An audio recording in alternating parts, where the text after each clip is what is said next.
They say the most dangerous monsters are the ones hiding in plain sight. And I used to laugh at that idea. Monsters? No.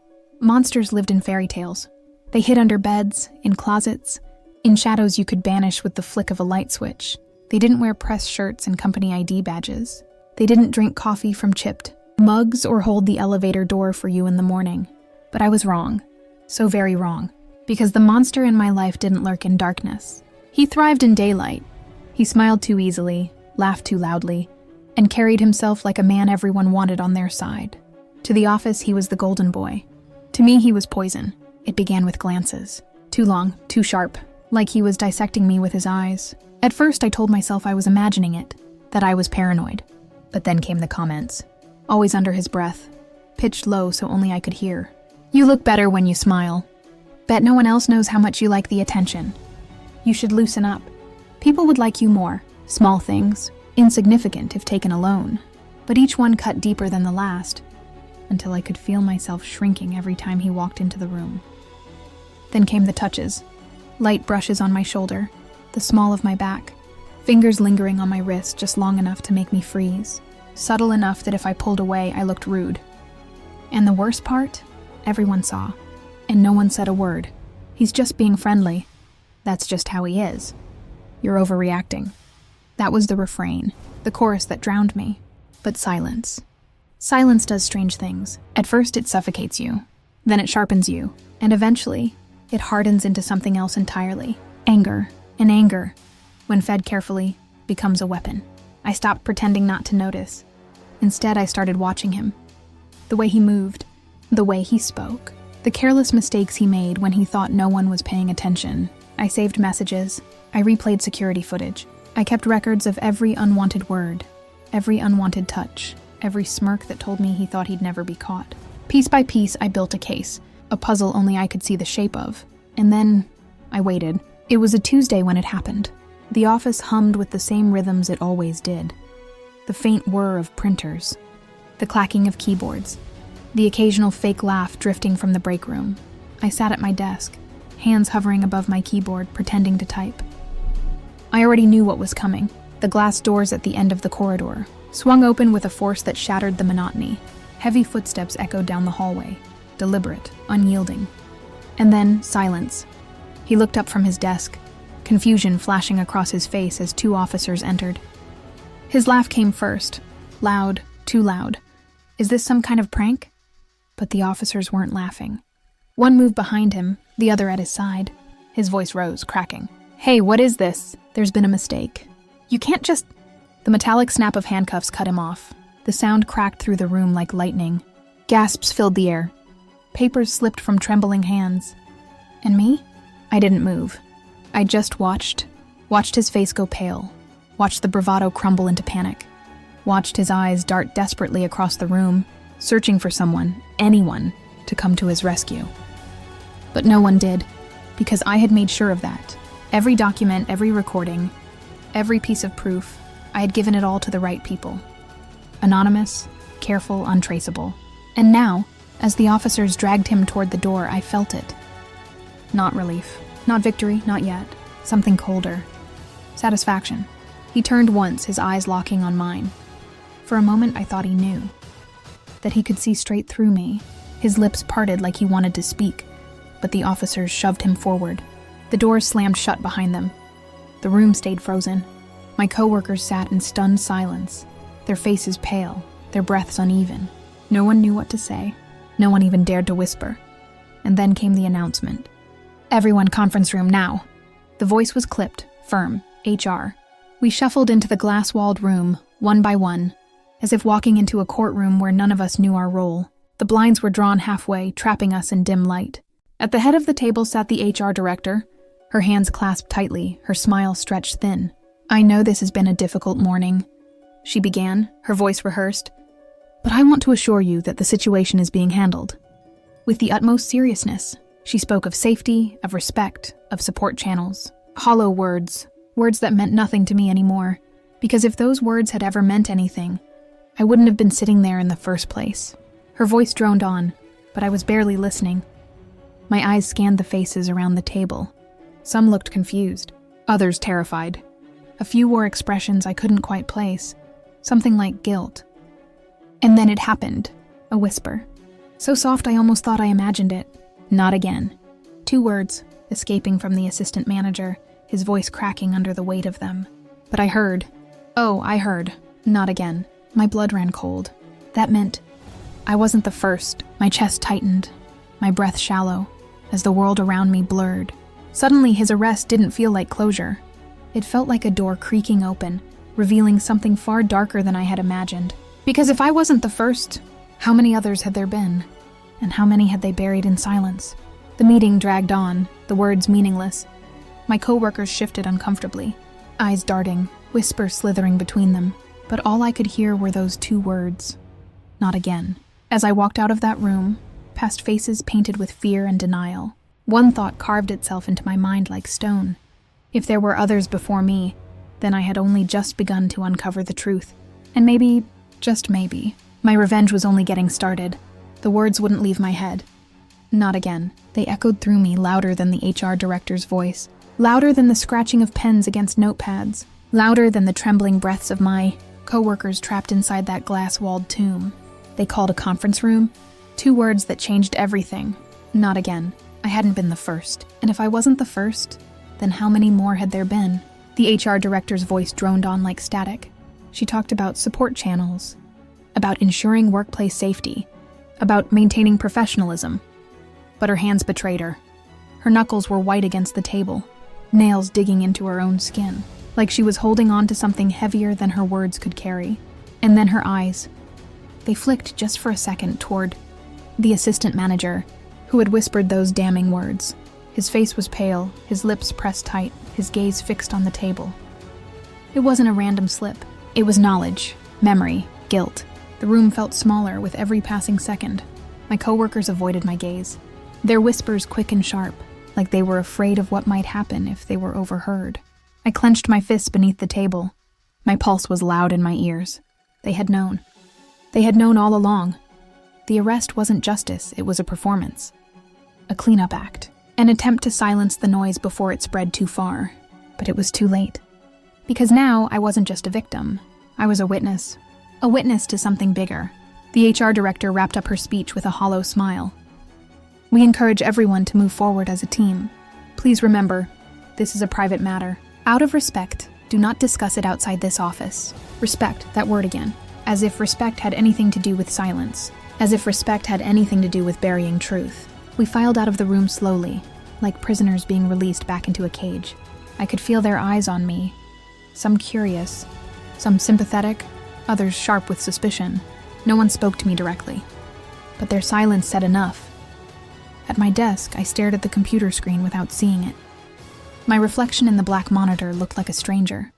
Eyes hollow, mouth set in a line too sharp to be mine. I remembered every moment I had been ignored. Every time I had been told, he's just being friendly. Every time I had doubted myself. And now I knew why. Because this wasn't the first time. And I had been naive enough to think it would be the last. The office was quieter than usual. Whispers replaced the clacking of keyboards. Doors closed more quickly. Even the hum of the printers felt uneasy, as though the building itself knew something had cracked. By lunch, the rumors had already begun to spread like rot. I overheard fragments as I passed the break room. Did you hear? No, it wasn't just her. There was someone before. HR covered it up, I swear. My stomach tightened. So it was true. When I stepped inside the break room, the whispers died. Eyes darted away. Coffee mugs hovered midair, frozen. Don't stop on my account, I said softly. My voice steady even though my chest felt like it was caving in. No one answered. Not a word. I turned, walking out without waiting for a response. But the silence that followed me down the hall was louder than any accusation could have been. That night I couldn't sleep. I lay awake, staring at the ceiling. The events of the day replaying in my mind like a film I couldn't turn off. The look on his face as the handcuffs clicked shut. The whisper, the HR director's trembling hands. I opened my laptop, the glow of the screen harsh against the darkness. Slowly, methodically, I began pulling up files I had saved. Screenshots, emails, recordings. Proof of what he had done to me. But what about the others? If there had been others, then where were they? Why hadn't anyone spoken? Unless they had. And HR had silenced them. The thought made my skin crawl. I needed answers. The next morning, I returned to work early. The office was nearly empty, the air heavy with the sterile scent of cleaning supplies. I slipped into the HR records room, my heart pounding. The door wasn't locked, just a flimsy handle, as though no one ever thought anyone would dare to enter. Inside, the shelves were stacked with binders, neat, organized, too perfect. I ran my fingers along the spines, reading the labels.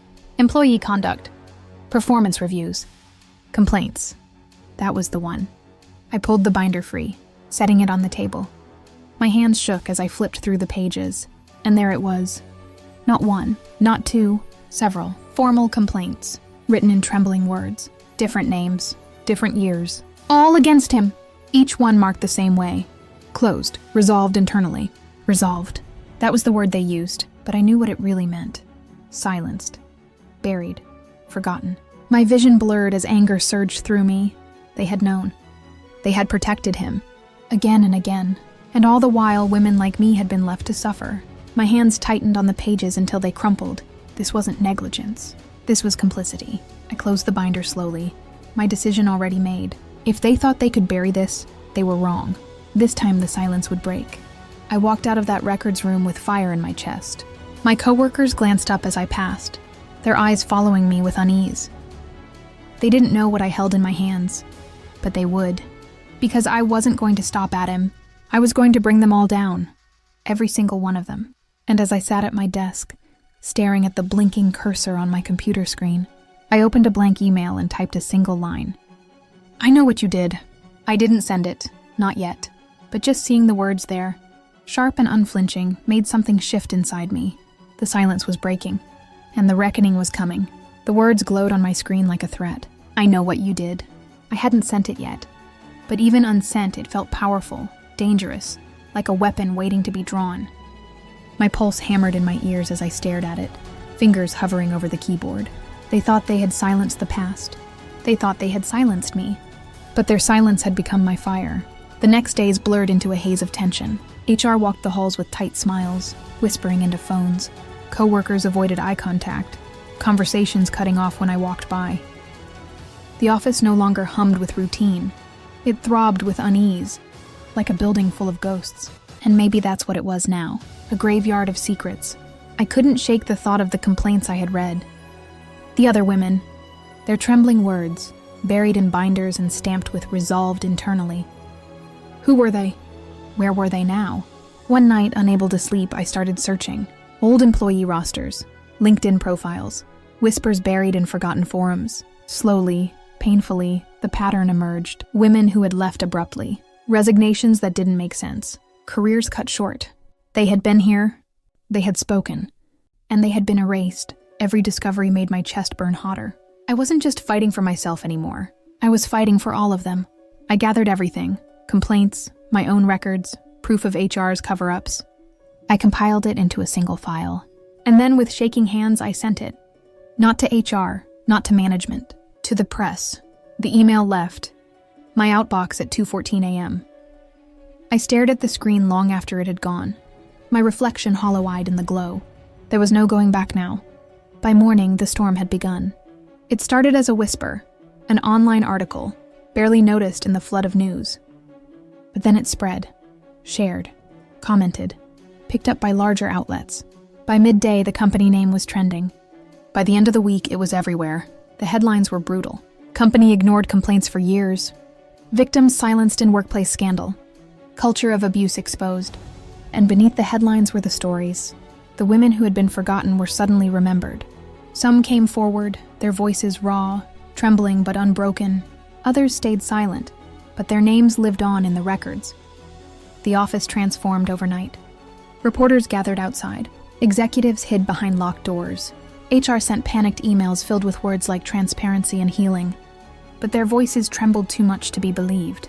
I watched it all unfold in silence. Not gloating, not smiling, just watching as the carefully constructed facade cracked, splintered, and began to collapse. The golden boy, the monster, sat in a cell awaiting trial. His face was plastered across screens, his charm stripped away, leaving only fear. But this was bigger than him now. This was about them, the ones who let it happen. The ones who buried the complaints, who told me to smile more, who called it just his way. They thought they were safe. They thought the world would never see what they had done. But the world was watching now.